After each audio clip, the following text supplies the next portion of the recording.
স্বাগত সাহিত্যের তীক্ষ্ণ কলমে সুরচিত হওয়া রক্তস্নাত, ভয়ার্ত ও প্রভাতের মতো দীপ্তময় আলোক উজ্জ্বল রচনা সমগ্র দিয়ে পরিবেশিত আমাদের এই বিচিত্র অনুষ্ঠান দ্য টেলস অফ ফিওনিক্স, যেখানে মহাবিশ্বের সকল প্রশ্নের উত্তর মেলায় অন্ধকারে অযাচিত বিস্ময়ের পথ খুঁজে আলোক গহ্বরে।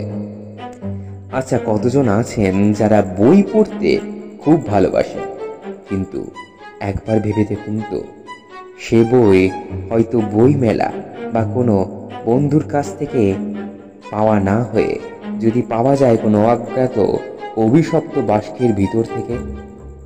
শুনে নিন আজকের আমাদের বিশেষ নিবেদন, আমার কলমে লেখা গল্প দ্য কার্সড মিউজিক বক্স। আজকের গল্পটি দুর্বল চিত্তের মানুষদের থেকে বিরত থাকবার জন্য অনুরোধ করা হচ্ছে। অতঃপর টেলস অফ ফিওনিক্স কোনো রকম ভাবেই অগ্রাধিকারী থাকবে না। গল্পের বাস্তবতার সঙ্গে কোনো মিল নেই। যদি সেটি থেকে থাকে তা সম্পূর্ণ কাকতালীয়। আমরা আশা করব শ্রোতারা গল্পটি সানন্দের সহিত শ্রবণ করবে। শুনতে থাকুন দ্য কার্সড মিউজিক বক্স।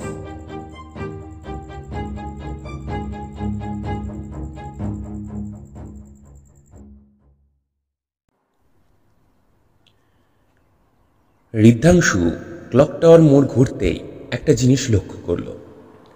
প্রত্যেক দিন সেই রাস্তা দিয়েই অফিস থেকে বাড়ি ফেরে, কিন্তু আজ প্রথম তার দোকানটা চোখে পড়ল। আজকে ওভারশিফট করতে হয়েছে, তাই রাত একটু বেশিই হয়ে গেছে। রাস্তার ওই পাশের গলির ঠিক বাঁ দিকের ফাঁকা বড় জায়গাটায় দোকানটা সুবিস্তৃত দাঁড়িয়ে রয়েছে।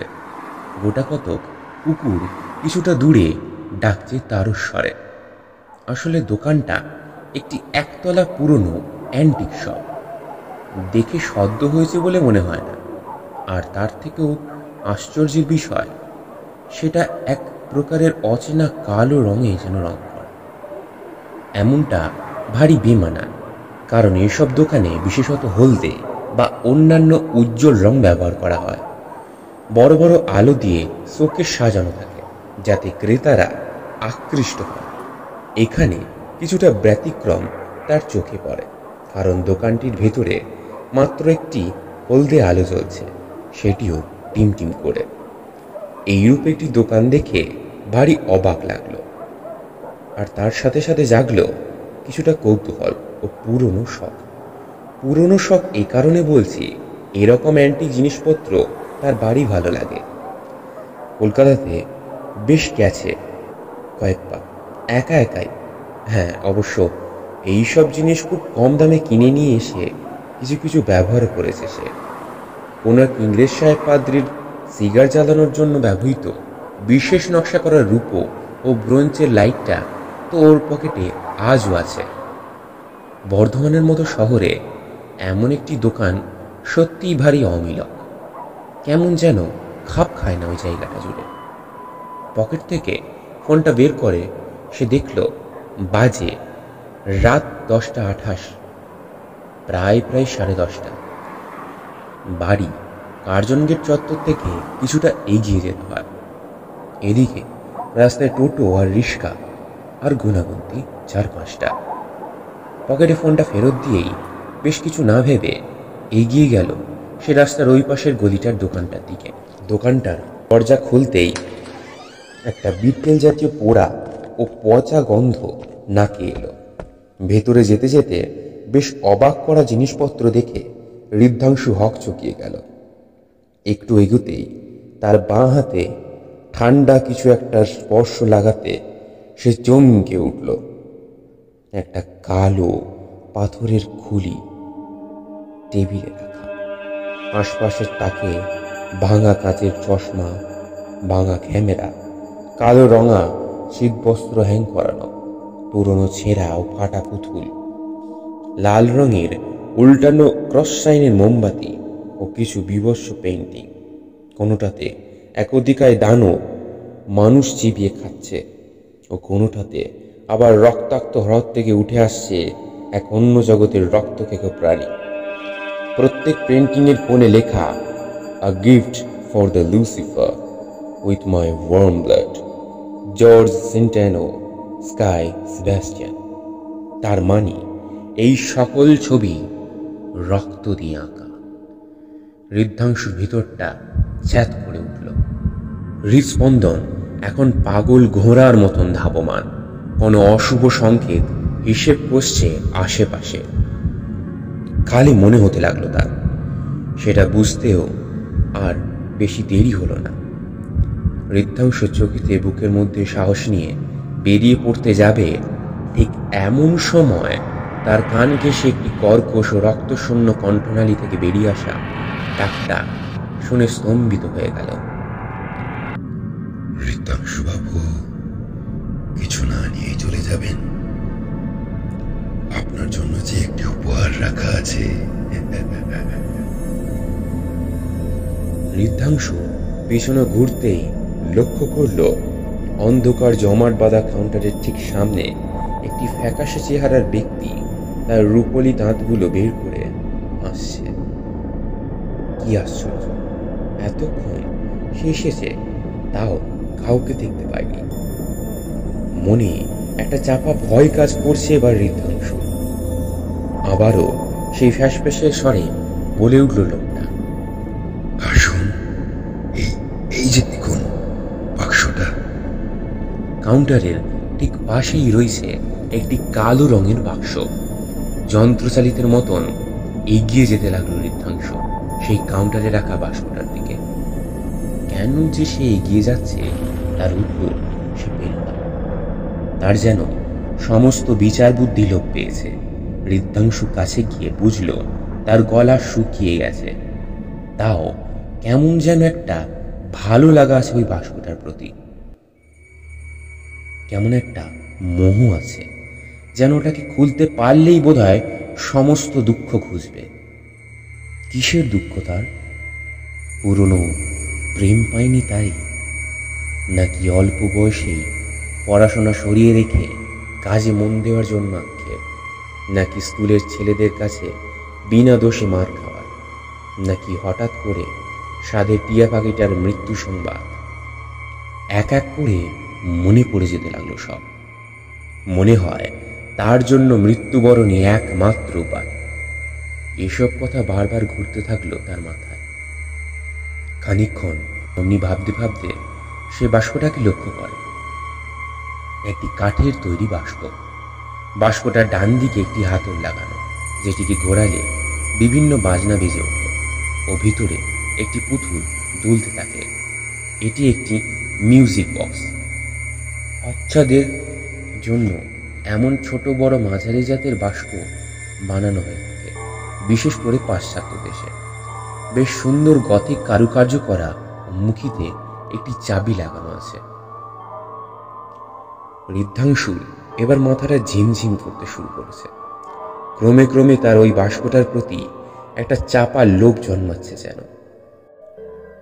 কি আছে ওর মধ্যে? কেন সে বাক্সটা আগে পায়নি?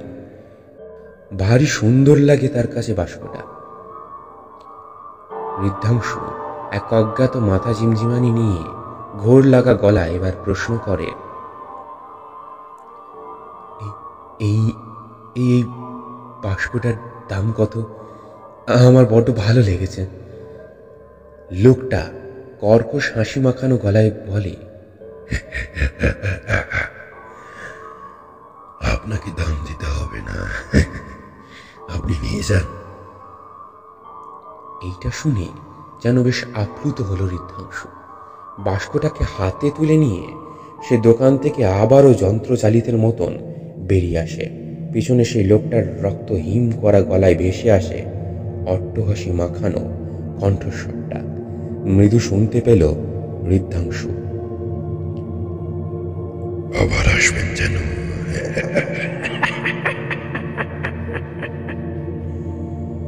হৃদ্যাংশু দোকানের দরজা খুলে বেরিয়ে আসে, হাতে সেই পুরনো মিউজিক বক্স। সে মনে মনে ভাবে, এক্ষুনি বাড়ি গিয়ে এটাকে খুলতেই হবে। ভেতরে কি আছে দেখাটা জরুরি। পা বাড়াতে জলের বিন্দু এসে পড়ল তার চোখের পাতায়। আকাশের দিকে অবাক দৃষ্টিতে চেয়ে রইল ঋদ্ধাংশু। অন্ধকার জমাট বাঁধা মেঘের চাদর আস্তে আস্তে ঘিরে ফেলছে গোটা শহরটাকে। ঋদ্ধাংশুর মন চেতন অবচেতনের মাঝখানে কোথাও আটকা পড়ে রয়েছে।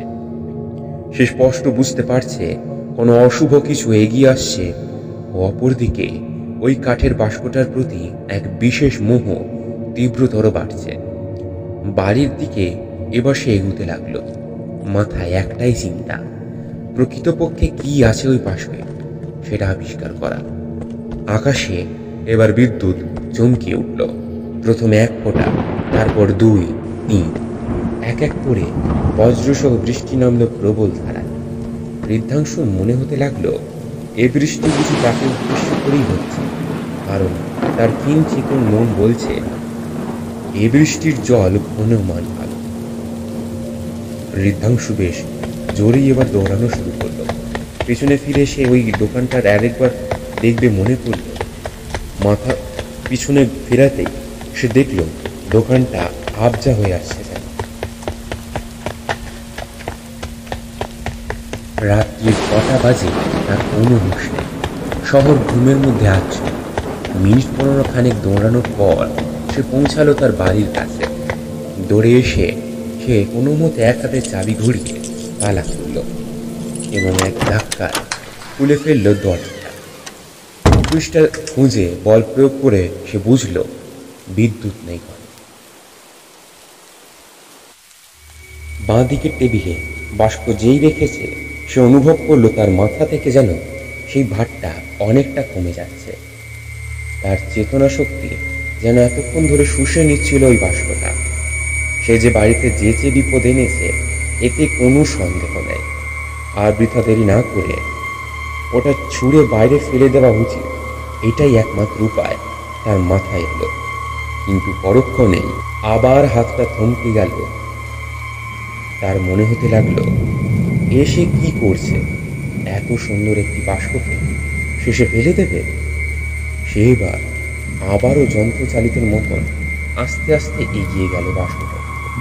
চাবিটা ঘুরিয়ে দিতে চাইল, কিন্তু বাস্কটা যথেষ্ট পুরনো। চাবি ঘোরালে মাঝে মাঝে আটকে যায়। ঋদ্ধাংশু নিজের সমস্ত বেগ দিয়ে ঘোরাতেই এক খট শব্দ করে খুলে গেল তার।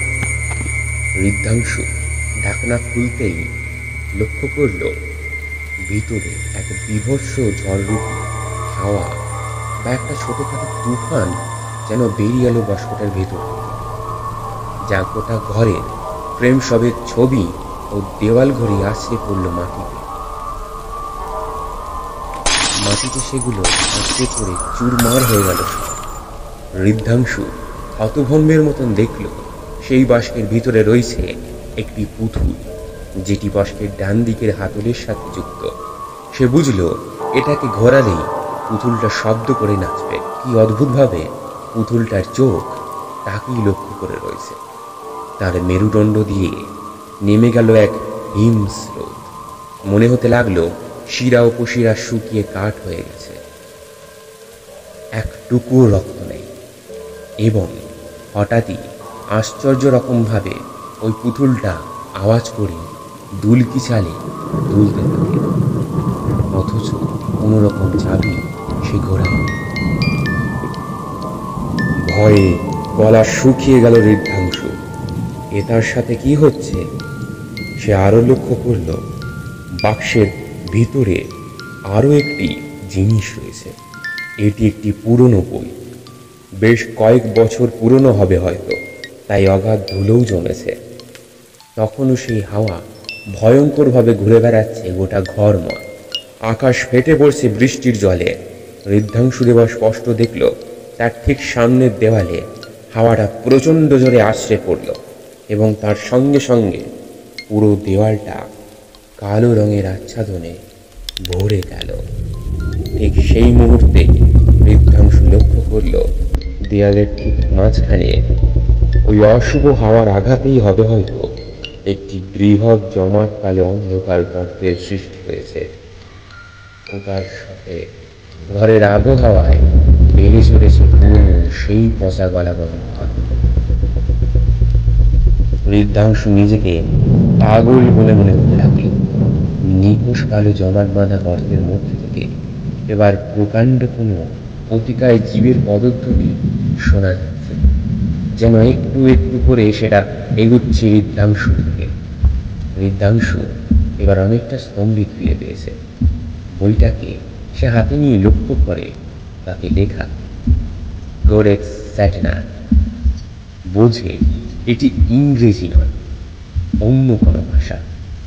বইটা খুলে একটা দুটো পাতা উল্টায় এবং হঠাৎ তার বিদ্যুৎ ঝলকের মতো মনে পড়ে যায় এমন লেখা সে আগেও দেখেছে। কোনো এক মন্ত্র বলে তার মনে পড়ে এই লেখার ভাষা সে জানে।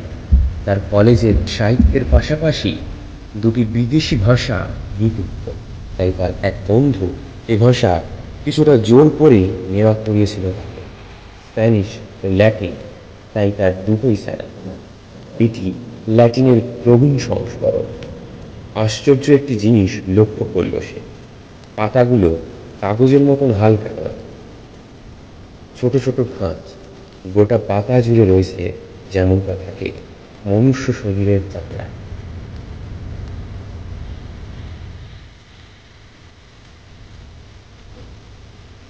বৃদ্ধাংশু পড়তে চেষ্টা করত, পাতার পর পাতা উল্টিয়ে পড়তে লাগলো সে। বুঝল এই বই অভিশপ্ত। যে এই বইটি লিখেছে সে প্রত্যেক পাতায় বর্ণনা করেছে কেমন করে ডাকা যায় স্যাটান, অর্থাৎ শয়তান। সব কিছুর বর্ণনার মাঝে একটি বিষয় তার মাথা ঘুরিয়ে দিল। বাইরে বৃষ্টির অবিশ্রান্ত ধারা পড়ে চলেছে অনর্গল। বাষ্পের বইটাতে লেখা একটি বাষ্পের কথা। তার মধ্যে বন্দি করে রাখা আছে এক দিনকে। সেই বাষ্প কেউ খুললেই বেরিয়ে আসে ওই দিনদান এবং খুলে যেতে একটি অভিশপ্ত দ্বার, তা মিলিত পাক নরকের অন্ধকার কালো দুনিয়ায়। এবং বিমানটি অর্থাৎ ওই নরকদূত আহ্বান করতে লুসিফার মর্নিং স্টারে। রাত্রি ঠিক 3টে আসবেন নরকাধিপতি বেভু। বৃদ্ধাংশু মেরুদণ্ড দিয়ে একটা হিংস বোধ করে গেল। বৃদ্ধাংশুর মনে পড়ে এই সময়টিকেই বলা হয় ডেভিলস আওয়ার। তাকে আরও লেখা এমন প্রত্যেক 150 বছর অন্তর অন্তর বাষ্প খোঁজে নিজের শিকার। এক নিরীহ ব্যক্তি যে বাষ্পটি খোলে তারপরে নেমে আসে মৃত্যু। শয়তান প্রথমে শুষে নিয়ে যায় তার আত্মাকে। শোনা যায় ভয়ানক এক শিশধ্বনি দূর থেকে ওই গহ্বরের মধ্যে দিয়ে একটু একটু করে এগিয়ে আসে এই পৃথিবীর নিজের অশুভ থাবায় খামচে ধরতে। ওই বাষ্পের ভিতরের বিমানটি মানুষদের আকৃষ্ট করে রাখে। বাষ্পটার দিকে একবার চাইলেই মোহ ধরে। বৃষ্টি নামে প্রবল ধারা, নরকের মৃত মানুষের ছাঁ মিশে থাকে সেই বৃষ্টির জলে। সময়ের পরিকাঠামো বিগড়ে দিতে পারে শয়তান। সময়ের ব্যবধান কমিয়ে কিংবা বাড়িয়ে দিতে পারে। যেমন 2 ঘন্টাও নিমেষে গিয়ে হয়ে যেতে পারে 2 মিনিট। ক্ষণিকের নিঃশ্বাস বুকে নেয় এবার, কারণ এই ঘরের আবহাওয়া গুমুট ও পচা গলা গন্ধে একেবারে নির্লিপ্ত। এখন হাওয়াটা বেশ তীব্র গতিতে ঘুরে বেড়াচ্ছে গোটা ঘরময়। আবারও পড়তে থাকে সে। বইটি যে পেয়েছে তার কাছে মৃত্যুবরণ করা ছাড়া আর কোনো উপায় নেই। এ বাক্সের পাওয়ার জন্য আপনাকে নির্ধারণ করা হয় আপনার ভালো মন, কর্মজীবন ও পুণ্যের ওপর। এ বাক্সের ভিতরে থাকা নরকদূতটি আপনাকে নিয়ে যায় আপনার সবচেয়ে করুণ দিনগুলিতে। বুঝিয়ে দিতে চায় মৃত্যুই একমাত্র পথ। কল্পনাতীত বাস্তব দুনিয়ার সঙ্গে মিশিয়ে যাবে কোথাও। এতক্ষণে বইটার শেষ পাতাটা আসতেই সে দেখল শেষ পাতার অক্ষরগুলো অস্পষ্ট হয়ে গেছে কালের প্রবাহে। কিছু লেখা পড়া যায় আর কিছু লেখা পড়া যায় না। হঠাৎই বৃদ্ধাংশুর মনে একটা প্রশ্ন আছে। এখন বাজে কটা? ঘড়ির দিকে চেয়ে দেখে সেটা মাটিতে পড়ে গেছে হাওয়ার ফলে। খুব কাছেই বজ্রবৃষ্টির সহ পৃথিবীতে আশ্রয় পড়ল যেন মাটিতে। বৃদ্ধাংশুর স্পন্দন বেড়েই চলেছে, আর সাথে সাথে যুক্ত হয়েছে আরও একটি শব্দ। ঠান্ডা শীতল কোনো কণ্ঠনালী থেকে বেরিয়ে আসছে শীষের আওয়াজ, ও সেই অতিকায় পদধ্বনি তার আর বুঝতে দেরি হয় না। মৃত্যু তার অনেক নিকটে শীষ দিতে দিতে এগিয়ে আসছে। ছুটে এগিয়ে ঘড়িটাকে সোজা করতেই দেখে বাজে 2:55, সময় মাত্র 8 মিনিট বাকি। সেবার বোঝে সময়ের ব্যবধান কমিয়ে ফেলা হয়েছে, হুবহু বইয়ের লেখার মতো। কিছু করেও কি আটকানো সম্ভব নয় এসব কিছুকে? বৃদ্ধাংশু ঠান্ডা মাথায় ভাববার চেষ্টা করে। অতি বিরক্তি ও ভয়ে দূরে দেয়ালে ছুঁড়ে মারে বইটাকে। সেটা দেয়ালে আছড় খেয়ে মাটিতে পড়ে, এবং বৃদ্ধাংশু যেই মুখ ফিরিয়ে দেখে একটা কাগজ হঠাৎ বইটা থেকে বেরিয়ে এসেছে। হতচকিতের মতো এগিয়ে গিয়ে কাগজটা খুলে দেখে এই লেখাটি খুব পুরনো নয়, সন 1895, ও পুরো লেখাটি ইংরেজিতে। এক ইংরেজ সাহেব পাদ্রির জবানিতে লেখাটি কিছুটা এমন: If you are reading this note, you are lucky enough, my son. This note. My name is George Santos Christian. I want to inform you right now. If you are holding this cursed book, please burn it down as fast as possible. There is a light in the box, which was made from a holy fire of heaven. My child, this is the last hope from field of evil energy. I lost my child Paul and my wife Samantha. I had a daughter, her name Linda. She was suffering from unknown disease, and I don't know how to fight with it. So I, through the process of darkness, started practicing black magic, cutting off my veins and trying to hurt with my warm blood on the canvas. When church listened about my madness, they were kicked me out from the place. I started a antique shop, and then I found the box, and this was the gift of my daughter in a birthday. After opening this box, the demon of the box who possessed my daughter, Linda, sometimes after her health were getting well, but her behavior getting changed. I recognized everything when I lost my child Paul. And my wife, and lastly she would come, Linda. She would come. Linda would come, took my soul away with her into the dark dimension, into the hell. I can't save my life. I can't save myself, because my mind almost hand over to the devil. One thing will save you, that I'm mentioning in this note. Find the lighter. It looks like old-aged lighter, which is made by pure silver and bronze, with very beautiful Gothic designs. The lighter chooses you to protect from the devil for the mankind. When you got this lighter, light up, throw the lighter into the box with the cursed book. Throw it, just throw it, and burn it down. There is my name also, you could see in the lighter.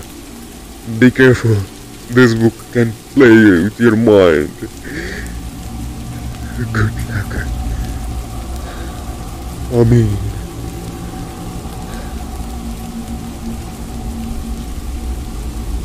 এতটুকু পরে আর কিছুই লেখা নেই তাতে। বৃদ্ধাংশু ভাবতে থাকে কোথায় পাবে সেই লাইটার। বাস্কের মধ্যে তো কোনো লাইটার ছিল না। ধীরে ধীরে পাতার থেকে চোখ ফিরিয়ে সে অন্ধকার কূপের দিকে তাকায়। সময়ের অভাব জানান দিচ্ছে খুব কাছ থেকে আসা শীষের শব্দ ও বৃহৎ আকারের পদধ্বনি দিয়ে। আর বেশি সময় নেই, উঠে দাঁড়িয়ে ভাবতে থাকে সে। খানিক ভাববার পর মনে পড়ে যায় তার হঠাৎই সেই লাইটারটার কথা, যেটা কলকাতায় খুব কম দামে কিনে এনেছিল। এটি হয়তো সেই পাদ্রীর লাইটার, এবং লিখিত বর্ণনার সাথেও অনেকটাই মিল আছে। নিজের জামা ও প্যান্টের পকেটে হাতড়াতে অবশেষে খুঁজে পাওয়া যায় সেটি। গথিক কারুকার্যের মাঝে লাইটারটির বাঁ পাশে সেলাই করে লেখা জর্জ। পাদ্রীর কথা মতো তার লাইটারে তার নাম লেখা। যথারীতি বুঝতে আর দেরি হলো না, এটি সেই লাইটারটি। পাদ্রীর কথা মতে লাইটটাকে জ্বালিয়ে ওই বাষ্পটি সমেত পুড়িয়ে ফেলতে পারলেই শয়তান নরকের আবারও ফিরে যাবে। বই সমেত বাষ্পটার দিকে ছুটে এগিয়ে যাবে। ঠিক তখনই দেয়াল ঘড়িটা সশব্দে বেজে ওঠে এবং কাঁটায় কাঁটায় মধ্যরাত্রি 3টে বাজে। চকিতে দৃষ্টি চলে যায় তার ওই অন্ধকার দ্বারটার দিকে। এক অতিকায় রক্তাক্ত ও বিভৎসকার প্রাণী এগিয়ে আসছে জমাট কালো অন্ধকার দ্বারের মধ্য দিয়ে। তার মাথায় বিশালাকার শিং, নগ্ন দেহ বয়ে গড়িয়ে পড়ছে কাঁচা রক্ত। লাল চোখের মণি থেকে টিকরে বেরুচ্ছে আগুনের ফুলকি। ঠোঁটে হাসি মাখানো শীর্ষধারী ও সদন্ত তীক্ষ্ণভাবে বেরিয়ে রয়েছে। বৃদ্ধাংশুর চেতনা শক্তি বুঝিয়ে দেয় এ প্রাণী ইহ জগতের নয়। সে এখন ঠিক দাঁড়িয়ে দেয়ালের অতিকায় অন্ধকার দ্বারের সামনে। বৃদ্ধাংশুর চোখের সামনে শয়তান শীষধ্বনি দিয়ে বিদ্রুপ করে যেন বুঝিয়ে দিচ্ছে তার বাঁচবার কোনো উপায় নেই। কিন্তু দেখে তার গলা পুরো শুকিয়ে কাঠ। চোখে চোখ পড়েছে শয়তানের সাথে। এরপরে হঠাৎই নরকাধিপতি ওঙ্কারিত স্বরে রক্ত জল করা এক হাসিতে ভরিয়ে দিলেন গোটা ঘর।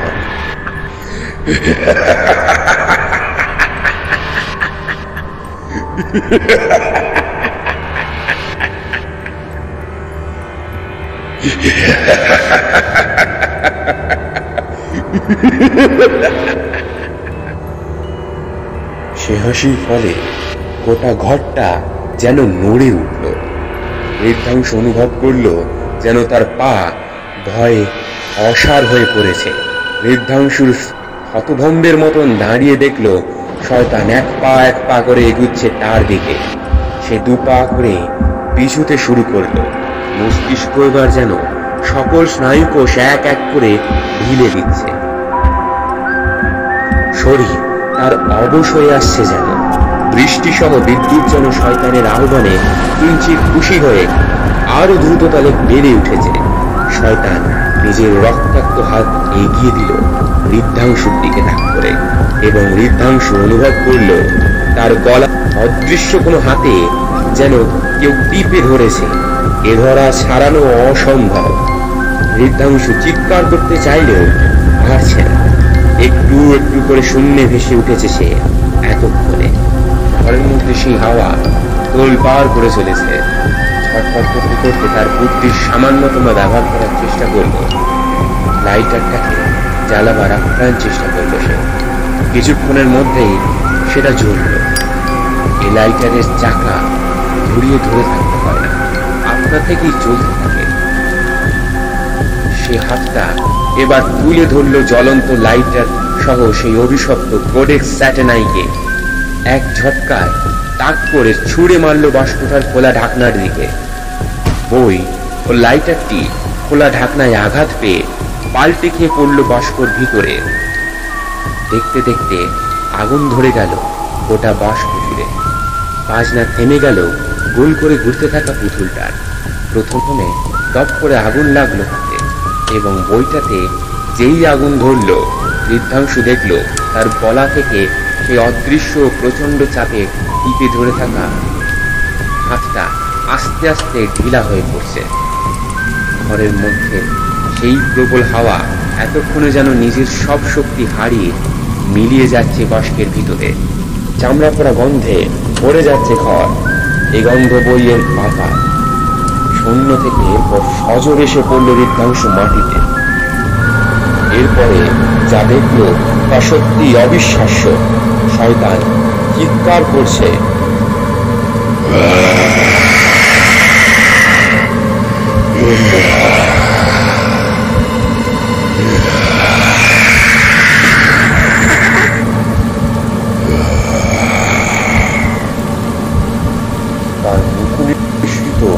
শীষ এখন যেন থেমে গেছে। অন্ধকার কালো দুনিয়ায় কিছুটা তাকে টেনে নিয়ে যেতে চাইছে, যেন সেই গহ্বরের ভিতরে আবারও। সমস্ত ঘর পোড়া গন্ধে ও শয়তানের পৈশাচিক চিৎকারে দম দম করে উঠছে বারে বারে।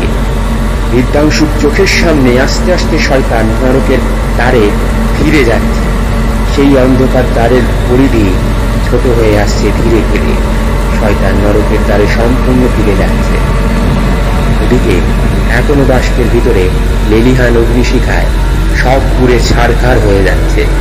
অন্ধকার জগতের প্রবেশ পথ এখন একটি কালো বিন্দু সমান কেটেছে। সঙ্গে সঙ্গে বস্তুটা দপ করে জ্বলে উঠল, আর তার সাথে সাথেই আকাশ উৎকৃষ্ট করল যেন একদম ধান ভেসে। শয়তানের শেষ চিৎকারে গোটা ঘরের সমস্ত কাঁচ এক এক করে তাসের ঘরের মতো হুড়মুড়িয়ে ভেঙে পড়তে থাকলো।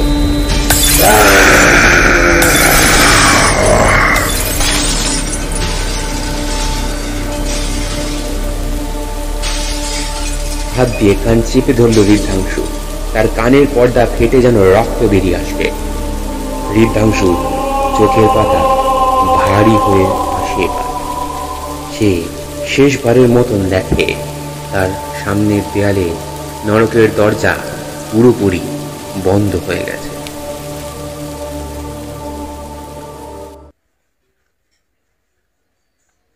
কতক্ষণ পড়েছিল মেঝেতে তার কোনো কিছুই ঠাহর করতে পারে না ঋদ্ধাংশু। পকেটের ফোনটা বের করে দেখে ভোর 4:15। বাইরে বৃষ্টি নেই, চারিদিক শান্ত ও এক অতিপ্রাকৃতিক নিস্তব্ধতা বিরাজ করছে বাইরেটা জুড়ে। মাথাটা এখনো তার বেশ ভারী হয়ে রয়েছে, আর ঘরের পচা গলা গন্ধটাও নেই। দেয়াল সম্পূর্ণ পরিষ্কার। অনেকটা স্বস্তি ফিরে আসে তার বুকে। ডান হাত দিয়ে সে মেঝেতে নিজের চশমাটা খুঁজতে থাকে। কোনো প্রকারে সেটা খুলে গেছে। আবঝা চোখেই অল্প আকাশের আলোয় দেখবার চেষ্টা করে আশপাশের চারিদিকে। তাহলে এসব কিছুই কোনো স্বপ্ন নয়, মনে মনে ভাবে সে। হাতড়াতে হাতড়াতে চশমা কিছুক্ষণ পরই হাতে পায়। চশমাটা চোখে দিতেই সে দেখে তার বাঁ হাতের ঠিক সামনে হাওয়ার ফলে আপনা মনেই একের পর এক পাতা উল্টে যাচ্ছে কোনো বইয়ের। বইটা খানিকটা দূরে থাকায় সেটার কাছে সে যায় এবং যা দেখে সেটা দেখে তার চোখ কপালে উঠে যায়। চোখ দিয়ে জল গড়িয়ে পড়ে। তার সমস্ত পৃথিবীটা আবারও থমকে যায়। এ কি দেখছে সে? এ তো সেই অভিশপ্ত বইটা যেটা সে কিছুক্ষণ আগেই পুড়িয়ে ফেললো ওই বাস্কের ভিতরে ছুঁড়ে ফেলে দিয়ে। তাহলে কি উপায়ে সেটা ফেরত এলো? এসবের মধ্যেই সে দেখে বইটার পাতা আপনা থেকেই উল্টাতে উল্টাতে সেই শেষ পাতাটায় এসে থামে, যেটা সে পড়তে পারেনি। এখন তাতে লেখা স্পষ্ট পড়তে পারে ঋদ্ধাংশু। তাতে লেখা, শয়তান আসবার ঠিক আগে আপনার সাথে ছলনা করতে পারে। আপনার কোনো প্রিয় বস্তুকে নিয়ে আপনার মস্তিষ্কে ভ্রম সৃষ্টি করতে পারে। এ খেলা করতে পেরে খুবই মজা পাই ডেভিড। আপনার এই খেলার শেষে মনে হতে পারে আপনি হয়তো শয়তানের হাত থেকে মুক্তি পেয়ে গেছেন, কিন্তু সেটা মোটেও না। যথারীতি সময়ের হেরফের করা হয় যাতে পীড়িত বুঝতে না পারেন সঠিক কটা বাজে, এবং শেষ পাতাটিকে ব্যবহার করে সে পীড়িতকে পাগল করে তোলে। কখনো পাতা থেকে মুছে ফেলে লেখা, অথবা গোটা পাতাটাই উধাও হয়ে যায়। ঋদ্ধাংশু বুঝতে দেরি হয় না। তার প্যান্টের পকেটে লুকিয়ে থাকা বস্তুটি আর কিছুই নয়, এই লাইটারটা। সব স্বচ্ছ কাচের মতো পরিষ্কার হয়ে যায় তার কাছে। এসবই একটা খেলা ছিল, একটা ছলনা ছিল। সে শুধুমাত্র পুতুলের মতো ব্যবহৃত হয়েছে। ওই পাদ্রীর চিঠিও ছিল মিথ্যে। দেয়ালের ঘড়িটা সশব্দে আবারও জানান দিল, এখন বাজে রাত্রির 3টে। এরপরে ঋদ্ধাংশুর চোখ আপনা থেকে সোজা চলে যায় দেয়ালটার দিকে। সেখানে সে দেখে আস্তে আস্তে খুলে যাচ্ছে নরকের সেই অন্ধকার কালো দুনিয়ার দরজা। খুব কাছ থেকে শোনা যাচ্ছে সেই পুরনো শয়তানের শীষধ্বনি। একটু একটু করে এগিয়ে আসছে অন্ধকার কালো দুনিয়ার শয়তান। মুখে হাসি তার বুঝিয়ে দিচ্ছে সে জিতে গেছে। হৃদাংশুর শরীর হালকা হয়ে ভাসমান। শয়তান তার শরীর থেকে শুষে নিয়ে যাচ্ছে তার আত্মাকে নরকের অন্ধকার জগতের আজন্ম বন্দী করে রাখতে এবং নিজেকে আবারও প্রস্তুত করতে নিজের পরের শিকারের জন্য। হৃদাংশুর অল্প প্রাণ থাকতে আরো একবার শেষ চেষ্টা করে লাইটটা থেকে যায়। এটা জেনেও যে কোনো কাজের না সেটা, সে ব্যর্থতা। মৃত্যু একটু একটু করে শূন্য করে দিচ্ছে তাকে। রক্তশ্রু ফোঁটা ফোঁটা পড়ছে মেঝেতে। শুধু শেষ ধ্বনিটুকু তার কানে বাজছে, যেন সেটি অনন্তকাল ধরে বাজবে।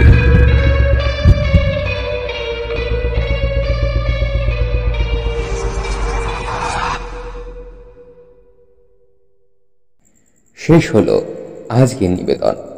আমার কলমে লেখা দ্য কার্সড মিউজিক বক্স।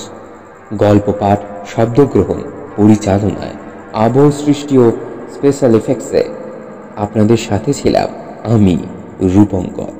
প্রত্যেক গল্পের শেষে আমরা একটা করে বোনাস হরর ফ্যাক্ট বলে থাকি। আজকের বোনাস হরর ফ্যাক্ট, আজকের যে বোনাস হরর ফ্যাক্টটি বলছি, এটি আমার সাথে প্রায়ই হয় এবং আমার এই রোগটি ছোট থেকেই, তাই আমি এ বিষয়ে গুরুতরভাবে অবগত।